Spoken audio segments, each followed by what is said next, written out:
Hey, everybody. Welcome back to a special edition of the Covenant Eyes podcast. This is our Voices of Victory episode, and I'm really excited today. We have a great guest joining us. We have Brenna Blain joining us, and she has got an incredible story, and we're about to dive into that today. Brenna, welcome. Thank you so much for having me. I'm super excited to be here today. Yes, thank you. And if you wouldn't mind, just give our listeners a preview of who you are and what you do. Yeah, so I always think of the first things of my day today. I am a mom of 2 boys. I am a wife of almost 7 years. And then in the evenings and the in-between, I get to be a contemporary theologian. So I work primarily wrestling through what it looks like to ask questions about faith and suffering. And a lot of that has come out of my own story. That's interesting. Contemporary theologian. I love that. What does that mean for some of our listeners that might not understand what that means? Yeah, so for me, it basically looks like looking at culture today and saying, how does the Bible instruct me to interact with this? How do I look at this with the lens of saying, I'm a follower of Christ and I submit my life to him and to his teaching. So how do I interact with the difficulties of what it means to be a real human today? That's a great segue into, let's talk a little bit about your story, because I think your story it's not only heartbreaking at parts of it. As I was listening to the things that you've gone through, you talk about suffering a lot, and you really experienced that throughout your life. But you also have a beautiful redemption story as well. And I want to kind of dive into that. So for our listeners out there, can you share a little bit of your history and what led you to the place that you are today? Yeah, so I was born into a Christian family. My dad was actually a pastor for the first handful of years of my life. And so if you asked me, what does it mean to be a Christian at, elementary school age, I would have said, I think it's a list of things you do and a list of things you don't do. And I think that would have worked for me for a little bit, but it kind of held this like Veggie Tales-ish view of who God is. And I think my upbringing in church was pretty clean or like safe. And so what I was being told at church kind of upheld that false view of God. And that was okay until my life shattered around age 9 to 10. The first thing that happened is my grandma got diagnosed with cancer, and I remember just praying for her to be healed because I was told that God healed. And then I came home from camp and she had died, and I thought, okay, that's not what I've been told my entire life. And then a few months after that, my parents sat us down and had a conversation that many kids sit through, which is, hey, your dad made some bad choices and he has to move out. And so my dad moved out of our home. My parents got separated. And a month after that, I ended up being molested by a stranger in youth sports. And so by the time I was 10, I was sitting with this brokenness and going, okay, I've been told my entire life that God is with you, but he wasn't with me when I was molested. And God cares for you, but it doesn't feel like he cares for me because my family's falling apart. And God sees you, but I don't feel seen by God. And so either he's not real or he's not the way that the church has described him to be. And so at that age, I didn't have the language to express to my parents that I had been abused. I didn't have the language to express what I was going through mentally. And so by the time I was 14, I realized a few other things. And one of those things was that I am attracted to the same sex. And so I knew from very loud narratives around me that that was not compatible with the Christian faith. But I prayed every single night to be made straight for about 2 years, and it just never happened. And so by the time I was 15, I came to the conclusion that when I would graduate, I would walk away from my parents' faith and I would come out. And that's just kind of the plan that I had, but that was not the plan that the Lord had for me. And I remember I had this blog and I thought it was a secret, but it was very obvious on the blog that I was gay, and someone from my church found it and sent it to my youth pastor. And at that point in time, that would have been a death sentence for a lot of gay teens. When teens come out to their Christian parents or their Christian community, historically, it's not a very safe interaction that happens. And so I was afraid that I was going to be outed. I was afraid that I was going to be asked to leave a community that, although I didn't agree with their faith stance, I really found a place of belonging just because of the culture that was there. And so I was wrestling with, do I go? Do I go back to youth group and just try to remain unseen? Or do I never go back again? And ultimately I decided I think I can go and get away with not being seen, but I'm 5'9", and as unique as I look now, I somehow looked more unique in high school. And so hiding is somewhat comical when I think about it now. And my youth pastor saw me within the first, 20 minutes of being there and said, "Hey, Brenna, can we talk later?" And I just remember my heart beating in my chest the entire service, just thinking, this is going to be the end for me. And we sat me down and he just looked at me and said, "Brenna, I need you to know that a lot of Christians wrestle with same-sex attraction, and I'm really glad you're here." And then he got up and left. And for me, that was a really interesting interaction because he didn't pacify my sin struggle. Like, he didn't say like, "Oh, it's okay," or "We believe that God affirms this." He didn't say any of that, but he also didn't like throw me at the mercy of a theology that I was still wrestling through. And he didn't ask me to leave. He gave me the invitation to say, it's safe for you to consider what following Jesus might be like. It's safe for you to come do that here. And that wasn't something I saw taking place in any conservative theological faith institution at that point in time. And so I continued to go to youth group, and I was not bought into the idea of following Jesus, but because I was there, I was still being fed a foundation of Orthodox faith.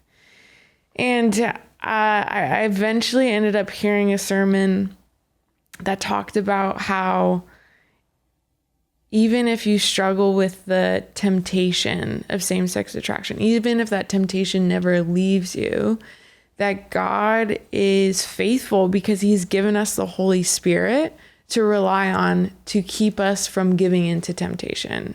And so I'd always heard you either need to be made straight or you're going to hell. Like, that's it. Those are your two options. And so finally I was given this option that said, hey, even if you never experience straight feelings, or like if you never get rid of the temptation to same-sex attraction, you can still be a follower of Christ because the Holy Spirit will enable you to be faithful to what God has called all believers to, which is a biblical sexual ethic. And that gave me a new option that I had never considered before. Amazing. Right? Like, I always thought following Jesus meant that I had to be straight. And all of a sudden it was like, okay, I have to deny my desires. But everyone has desires they have to deny. They're called to deny. And so that stuck with me. I ended up going and doing Youth with a Mission, which I was running far away from the Lord when I went to do that. I thought I'd end up on a beach smoking weed somewhere and dating women still. And I had a radical encounter with the Lord while I was there and realized he's real. He cares for me. And I could not go home and not tell people about who Jesus was. So I didn't know what that was going to look like.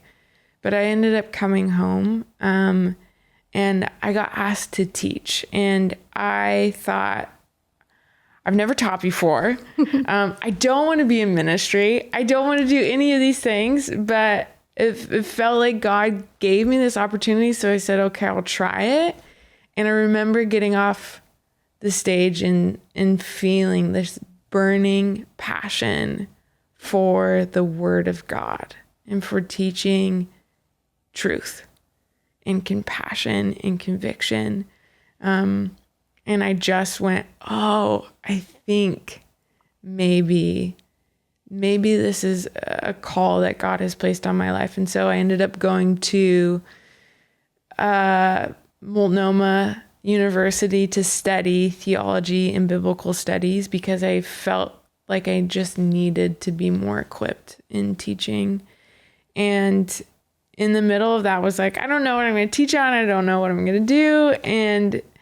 But finding myself to have this passion where I was sitting in churches feeling like they weren't addressing the things that my friends who had deconstructed or walked away from faith, they had all these questions, right? Like they had questions about, okay, if I experience gender dysphoria, like it's not an issue of it being like, is it real or not? It's a real thing that I'm experiencing. What does Jesus have to offer me? What does Jesus have to offer my friend who feels like they cannot get through the day without being smoking weed all day? What does God have to offer that person? What does God have to offer my friends who've already had abortions? Like the church wasn't talking about those things. And yet my professors at school were saying, no, Jesus cares. He cares for these issues that take up so much space in our minds and our hearts and our reality. And I was really bitter with the church. And I just remember my husband saying, like, what has God called you to do? And feeling convicted, like, oh, I have a voice. So maybe I should use my voice to ask these questions so that I can show people who are struggling with feeling like they're incompatible with the Christian faith because they've walked through these things or they're walking through these things. And so I started a podcast called Can I Say That? And it was primarily focusing on engaging culture as Christians in a post-Christian world, asking questions we normally don't ask in the church. Can I stop you right there? Yes. Because I think that, your story is so powerful and there's so much more packed into that. And you actually wrote a really great book that dives so deep into your journey. I mean, there's so much packed into it, and maybe we'll touch on a little bit of that. But I want to talk a little bit about going back to that youth minister who responded with compassion. I think that's so important because oftentimes, if the person that we share something that we're struggling with or some shame that we feel, if they respond in a way that's not caring and kind, I think that can sometimes really lead us into a dark place. And what do you think the value is of leaders responding in a compassionate way, not necessarily confirming our sin, but loving us where we're at? When someone feels like they're being heard, they are much more likely to trust you and to feel like, oh, maybe I can hear what they're saying as well. But I think beyond that, it's also a picture of Jesus, right? When we read through the New Testament, we're given so many examples of a God who, although he knew everything, took time to ask people questions that were deeply introspective. And so I just remember feeling so disarmed when my youth pastor, John, met me in my humanity. Yeah. I think a lot of people ask, a lot of parents ask me, what do I do when my kid comes out to me? And I think our feeling or our instinct is often to jump through, oh my gosh, but what does this mean theologically? Like, what choice are you going to make? What lifestyle are you going to live? And I think that makes kids feel like an issue to be solved rather than a person seen in their humanity. And so when we leave space for the person to lead with, for them to ask those questions. You know, I think I was much more likely to ask John, like, okay, what does the church believe? Or what do you believe? Or how can a Christian be faithful when they struggle with their sexuality? I was probably much more likely to ask those questions when it was established that he was a safe and caring person in the first place. And so I think it just lays a foundation of seeing someone where they're at, but then also giving them the invitation to ask those questions rather than us pressing those questions on them and making them feel like a theological issue to be solved. That's so good. I think that's really important. One of the things that we see frequently in the work that we do, because we address pornography challenges and addiction, is that people don't feel safe in the church, and they don't feel safe coming forward with this information. And so we're really trying to focus on helping people and educate them so that they can create safer environments in the church. What steps do you think that people can take, lay leaders or ministry leaders, to make churches a safer place so that people can ask the tough questions? We should be able to ask those things, right? Yeah. And get answers. So what do you think they can do? Do you have any recommendations? Yeah, I mean, leading from your place of leadership, when you're able to share confession in a safe season.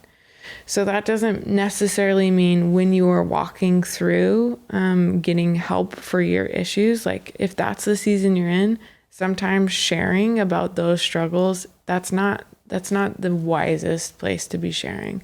But I think when you are in a season ahead or a few seasons ahead of struggles that you've had, when I just remember, you know, another part of my story is that I have bipolar disorder, and a huge barrier for me with that was that I was like, okay, I've heard pastors share about anxiety and depression, but never in my life had I heard a leader in ministry share that they have bipolar disorder. Now, statistics would say like there are leaders in ministry who have bipolar disorder, but I just think I wish there would have been someone for me to be able to see thriving in ministry who also wrestles with their mental health. And so when you can get up on a stage and preach the good news of God, but then also share about how he's been at work in your life through your past addictions, or through even, I think some people get nervous to say that they have continued accountability, which is one of the great things about Covenant Eyes. And what you do is you supply continued accountability for people, which is, it's so wise to have, I think, wide boundaries. And so to share, like, this is what my accountability looks like, and this is how I keep myself from these things that have been destructive in the past. Or if you're a lay leader, when you get to have those one-on-one conversations, being a little bit vulnerable and sharing like, oh yeah, this is how this was a thing that we walked through for years, and it was difficult, but this is how the Lord showed up for us. And this is how we found accountability, and this is how we found healing. When you're willing to share those things, that says to the community around you, you are safe to express the ways in which you also experience the brokenness of humanity. We all sin. We all fall short. And the beautiful thing about what's mirrored in the Trinity is the Trinity is not, there's no sin in the Trinity, but the Trinity is a community. And we are called to live in this vibrant community that kind of bears our hearts to one another. And so to step out and say, I've struggled, and I will continue to struggle in the now and the not yet. And these are the ways that I get help. And you are safe to ask for help here, I think is really significant. That's amazing. I think that's one of the reasons I think having you on the show to talk to the people that listen to this show is so important, because you have used your story in ways that I think are helping people come to terms with the tough questions. I think there's so many people that they don't know where to go. They don't know what to, they deconstruct their faith because nobody's willing to talk to them about how does culture and theology work together. And I just think that our listeners are going to relate so much to that. You've struggled with mental health issues. You've had trauma in your life. And a lot of our listeners have had that experience as well. How do you take all of these experiences and travel the country and share your story and bring people I guess, closer to the Lord through the work that you're doing? One of the first things that I did when I came to Christ was I read through the New Testament. And I just remember being shocked at reading it for myself, because I'd always been fed kind of these cleaned up narratives. And then reading through it and finding out the context of like the woman at the well and how taboo that interaction was. And I love how when the narrative starts, she's at the well in the middle of the day to avoid people from her town. Yes. Because she has so much shame and guilt from her story. And then at the end of the narrative, she is going back to her town to tell everyone that she was hiding from earlier about the man, Jesus, and what he has done for her in her life. And I just think that is like one of the best pictures of throwing off not only shame and guilt, but like the chains of sin and struggle. And so I think everything terrible I've ever done in my life or I've ever gone through is the result of sin and brokenness. And so it's either mine to own or other people's to own. But that's the thing, right? Like when I share about these things, I think people are like, man, that's so heavy that you've been through that. Or even things that I've done that can hold a lot of shame, that maybe the enemy's like, don't say that, don't share that. That's like, no, like God has given us freedom. Yes.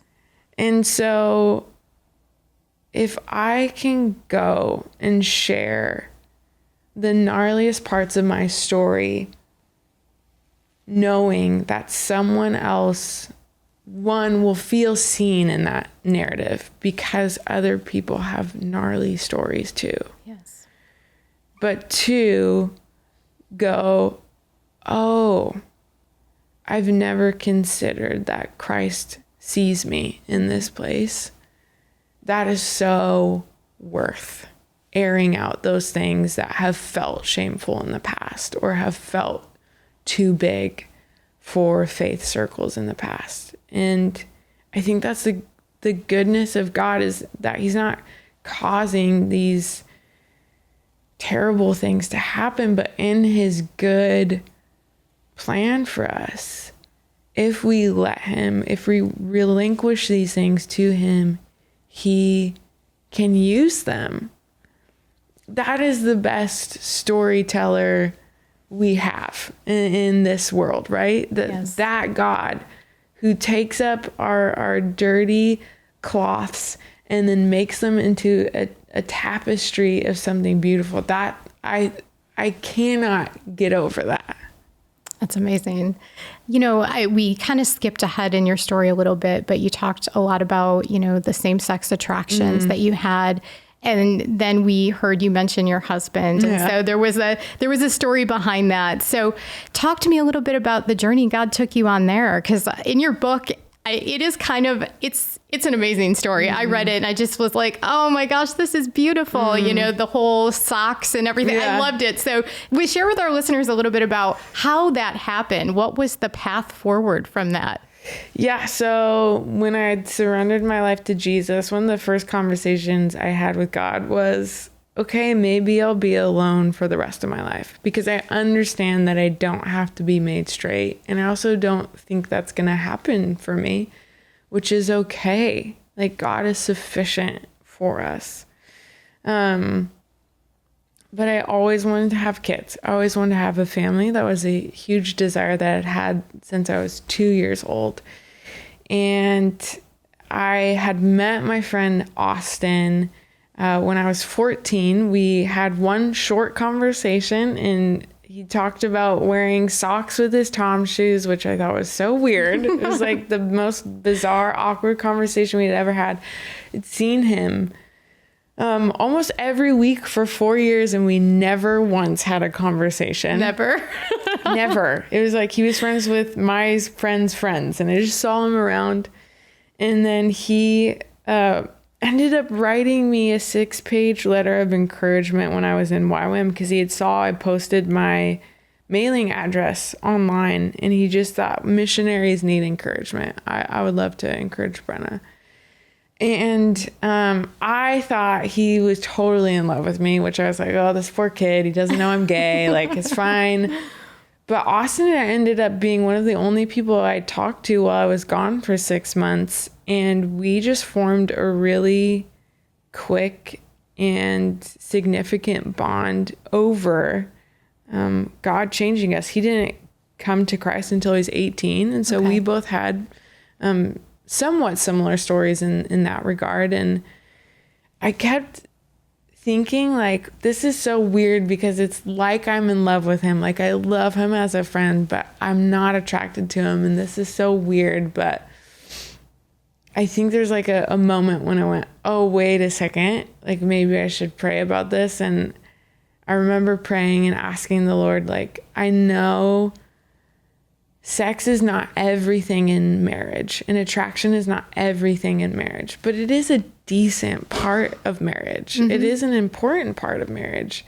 And so, God, if Austin is the person that you might have for me, would you just gift me with attraction? And whenever I tell this part of my story, people always ask, okay, so do you think same-sex attracted Christians should pray to find attraction to someone? And I'm like, no, I think you should pray for God's will for your life. And that might be getting married, and it might be singleness. And both are good gifts from the Lord. But I remember a few months later seeing Austin and going, I think this is what it's like to feel butterflies for a dude. It was like the weirdest thing in the world. And that just never went away. And Austin was so gracious. I shared with him, I was not out publicly at that point in time. And I shared with him my story, and I expected suspicion, and I got graciousness instead. That's amazing. And that made me fall in love with him more. And so now we've been married for 7 years, and he's the most encouraging person I have in my life in terms of just walking with someone, but also in the ministry that I get to do. People will say a lot of strange things when this is your story, and he's a very gracious man. So that's awesome. Thanks for sharing that story. I thought that was a really cute story, and it was unique because you didn't start off, madly in love, like the story always goes, right? Yeah. It's real life. So I love that.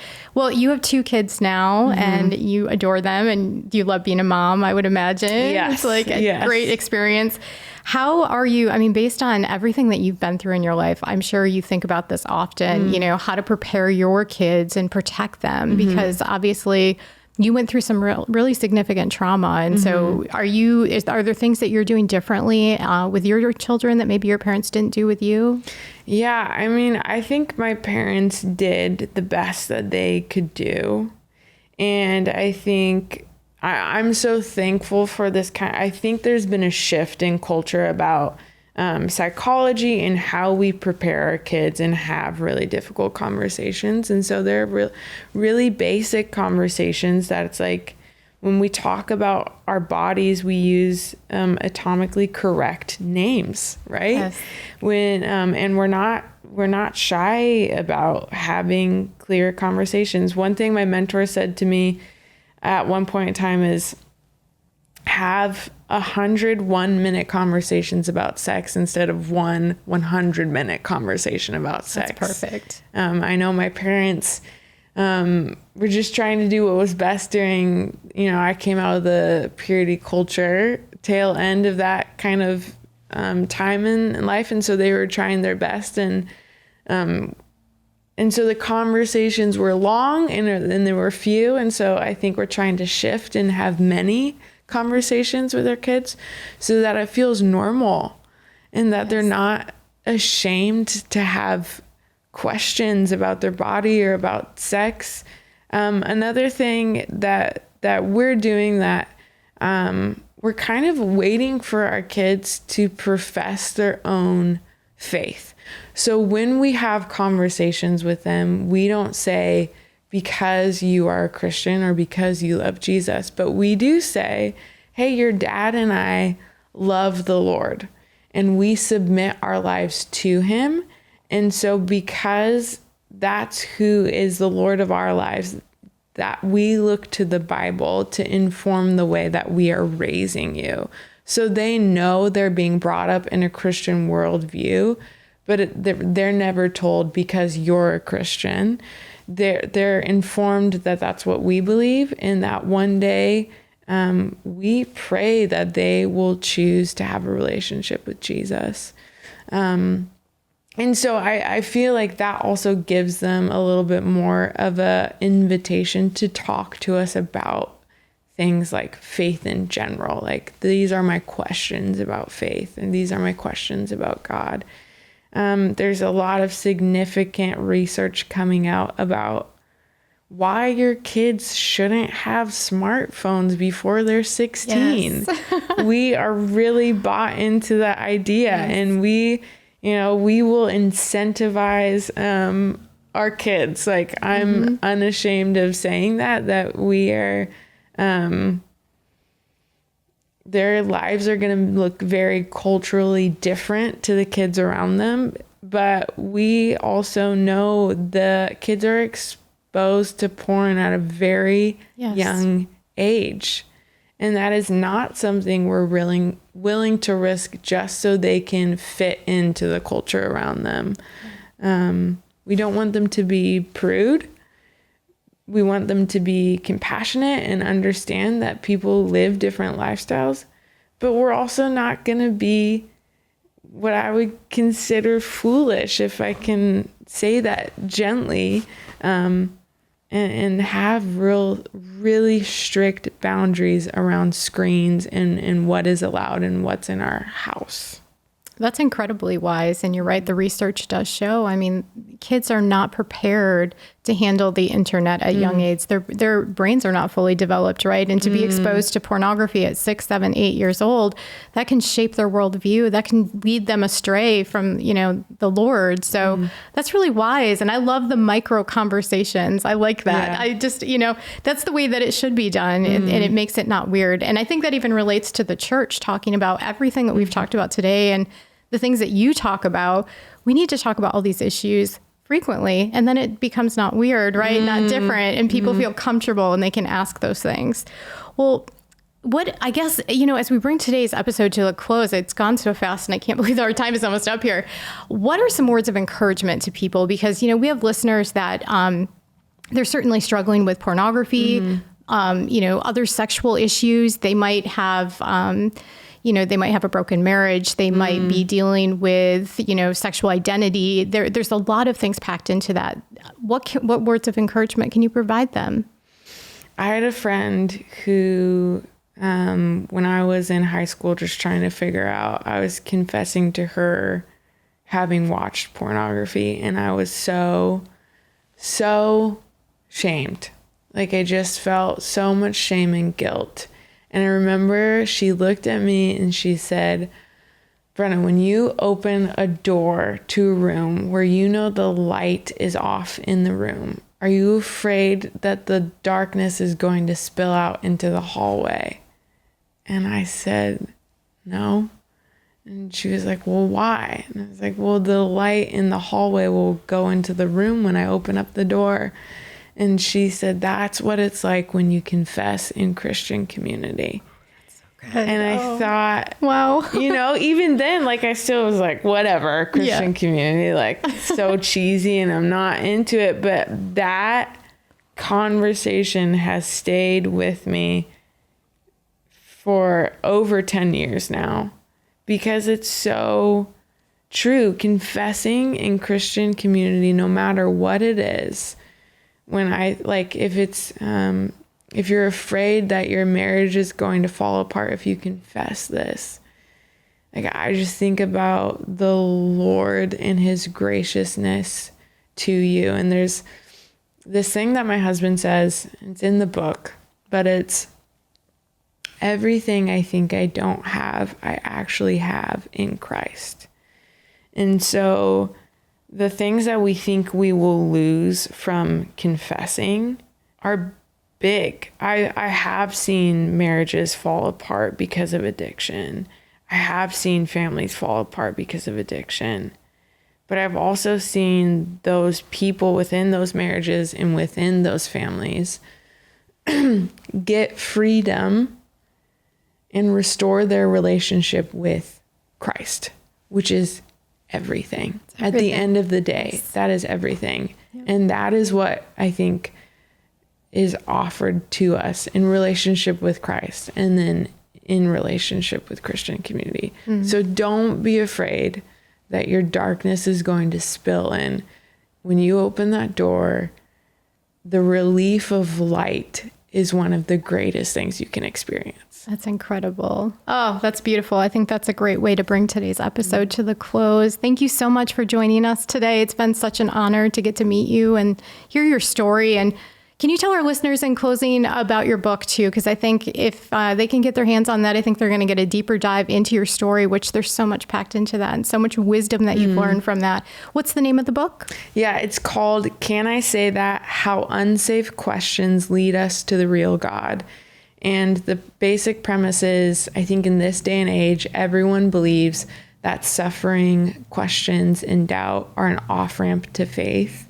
But when I look at my own story and I look at the biblical narratives, questions, suffering, and doubt, when leaned into, can serve to unveil the character of God even more in our life. So how can he do that? That's basically the book. It's awesome. And I would highly recommend it to our listeners out there. You want to check this book out. Well, thank you again for joining us today. It's been an honor. And that brings us to the close of this episode of the Voices of Victory Covenant Eyes podcast. Thanks so much.